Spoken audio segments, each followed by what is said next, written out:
मोदी साहब, आप कितनी भी कोशिश करो हमको मिट्टी में दबाने की, हम बीज हैं, बार बार उठने की आदत है हमको। ये बीजेपी के लोग, बीजेपी की सरकार एक दलित को बोलने नहीं देगा, ऐसा मैं कहूं। और जात पात पे चलने की बात करते हो। अगर आपकी हालत यही है तो मेरे जैसे दलित की हालत क्या होगी? धन्यवाद राहुल जी। अब मैं आमंत्रित कर रहा हूं हम सबके नेता, हमारे कांग्रेस के अध्यक्ष परम आदरणीय मल्लिकार्जुन खड़गे साहब को, और आपसे अनुरोध है ताली बजा के अपने बोर्ड ऊपर उठा के झंडे हिला के खड़गे साहब का स्वागत कीजिए और मेरे साथ नारा लगाइए, जो सरकार निकम्मी है हर जोर जुल्म की टक्कर में तानाशाही नहीं चलेगी, तानाशाही नहीं चलेगी। आदरणीय खड़गे साहब जोरदार ताली बजा के स्वागत करिए।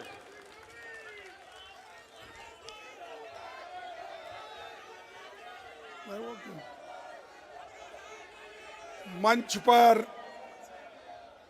थोड़ा पहले शांति से सुनो, फिर उसके बाद जोर से तालियां बजाओ। मंच पर बैठे हुए नेता राहुल गांधी जी, पवार जी, येचुरी जी, डी राजा जी, शिवाजी, डीएमके के नेता, आरजेडी के नेता और जेडीयू के नेता और बहुत से हमारे इंडिया अलायंस पार्टी के जो भी नेता यहाँ बैठे हैं, क्षमा चाहता हूँ मैं सबका नाम नहीं ले सकता समय के अभाव से। मैं इतना ही कहूँगा कि आज इंडिया अलायंस के सभी नेता यहाँ पर आए, अपनी बात रखे, इसीलिए मैं उनका सबका धन्यवाद करता हूँ। ये इंडिया अलायंस क्यों बना? इंडिया अलायंस इसलिए बना जो मोदी जी, शाह, इन्होंने डेमोक्रेसी को खत्म करने का एक बीड़ा उठाया है। देश के संविधान को खत्म करने का इन्होंने बेड़ा उठाया है। दलितों को, मजदूरों को, किसानों को, महिलाओं को कुचलने का काम इन्होंने किया है और अभी भी कर रहे हैं। इस देश के डेमोक्रेसी को खत्म करने के लिए ही 146 एमपीज को इन्होंने बाहर निकाला। कोई कुछ नहीं बोला। हमारे राम गोपाल यादव जी यहाँ नहीं है, उन्होंने बहुत दूर बैठे थे। ऐसे कहीं जो 147 एमपीज में दूर दूर बैठे थे, मुंह भी नहीं खोले थे, बोलने का बात उनको समय भी नहीं मिला, लेकिन उसको सस्पेंड किया गया। सस्पेंड करने के बाद हमने बाहर सभी मिलके गांधी स्टैचू के पास सत्याग्रह किया, धरना किया। तब जो हमारे सदन में सरकार के तरफ से ये आता है, मुझे बहुत धक्का लगा कि एक संविधान के उच्च पद पे बैठते हैं ऐसे लोग कहते हैं कि मैं एक फलाना जाति का आदमी हूं, इसीलिए मुझे इंसल्ट कर रहे हैं। अरे अगर आप देश के संरक्षक करने का अधिकार लिए हैं, संविधान के तहत आप चलने का वायदा किए हैं, तो आप जात पात की बात अंदर करते हो और जात पात पे चलने की बात करते हो। अगर आपकी हालत यही है तो मेरे जैसे दलित की हालत क्या होगी? मैं जब उठता था, सदन में उठता था बात करने के लिए, आपके तरह आवाज उठाने के लिए, तो उस वक्त कभी मुझे मौका नहीं मिलता था।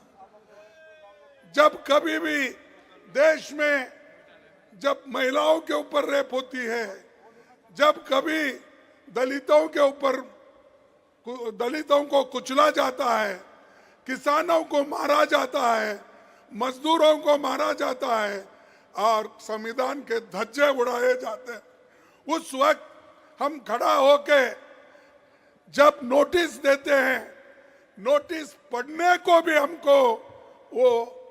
हमको परमिशन नहीं दिए। तो मैं ये क्या कहूं कि ये बीजेपी के लोग, बीजेपी की सरकार एक दलित को बोलने नहीं देगा, ऐसा मैं कहूं? अरे ये तुम संविधान के पद पे बैठे हो और तुम रोते हो। अरे संविधान चलाओ, संविधान के तहत, डेमोक्रेसी के तहत सबको बात करने का हक है और वो आजादी आप छीन नहीं ले सकते। वो आजादी हमको मिली है जवाहरलाल नेहरू से, वो आजादी हमको मिली है महात्मा गांधी से, वो आजादी हमको मिली है डॉक्टर अंबेडकर से। इन्होंने तैयार करके दिया, लाखों लोग कुर्बानी करके आजादी दिलाए और आप लोग, आपके घर में कोई एक चूहा भी नहीं गया आजादी दिलाने के लिए, है गया? और वो हमको कहते हैं देश को ये बर्बाद कर रहे अपोजिशन के लोग, देश को ये लोग यहाँ पर डेमोक्रेसी नहीं चलने देते, ये कहते हैं। सबको बाहर निकाले आप, सभी एमएलए को, सभी एमपीज को आपने बाहर निकाला और सभी कानून अनअपोज्ड आपने पास कर लिया। 3 क्रिमिनल कानून ऐसे हैं, आगे आने वाले दिन में वो सारे सिटीजन्स को सताएंगे। अच्छे कानून को हम स्वागत करते हैं, किसानों के लिए भी ऐसा ही किया, मजदूरों के लिए भी ऐसे ही कानून लाए। तो इसलिए भाइयों हमको लड़ना है और ज्यादा से ज्यादा एक होकर हमको लड़ना है। तो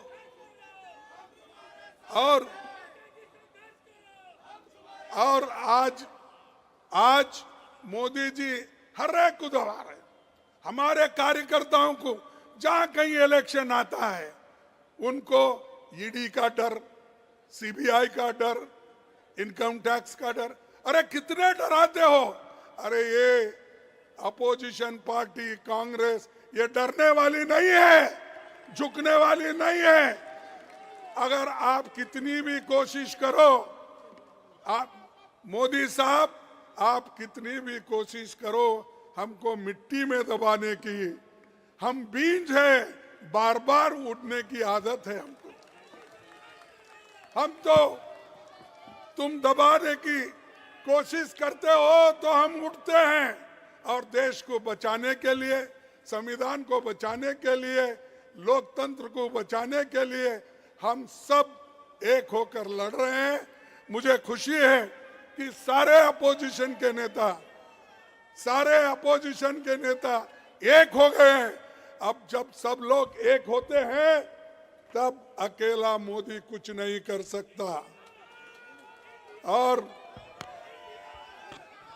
मोदी जी को इतना घमंड आया है, इलेक्शन से पहले ही कहते हैं कि 400 सीट जीतेंगे। तो क्या मतलब भाई, 400 सीट जीतने का क्या है तुम्हारे पास? इतने पॉपुलर तो नहीं है, क्योंकि मैं देखा हूं जब कर्नाटक में आए, हर जगह फिरे, गली गली फिरे, हार के आए। तेलंगाना में गली गली फिरे, हार के आए। हिमाचल में गली गली फिरे, हार के आए। ऐसी क्या बात है? तो आप पहले ही कह रहे मैं 400 सीट लाऊंगा। अरे आपको जो जो जनता आपको सत्ता में बिठाई है वो जानती है कि आपको सत्ता से कैसा बाहर निकालना, नीचे गिराना। तो इसलिए मैं इतना ही कहूंगा, आप सभी लोग यहाँ आए हैं, सभी नेताओं का भाषण सुने हैं, तो इंडिया अलायंस एक होके लड़ रही है, इसको आप साथ दीजिए, एक हो जाइए। और मैं सभी मीडिया से भी अपील करता हूं, जो सच है वो तो बताइए, जो सच है वो तो कहिए, जो सच है वो तो लिखिए। इतना ही मैं आपको कहूंगा। और आप सभी को, युवाओं को, और जो ये अनएम्प्लॉयमेंट का प्रॉब्लम है, जैसा राहुल जी ने कहा, और इन्फ्लेशन का कीमतें बढ़ रही है, इसके बारे में हमको ज्यादा सोचना है। उस नजर से आप देखकर एक हो जाएंगे और आगे हमको पूरा सपोर्ट करेंगे। इतना कह के मेरे भाषण को समाप्त करता हूं। जय हिंद, जय हिंद, जय हिंद, जय हिंद। धन्यवाद।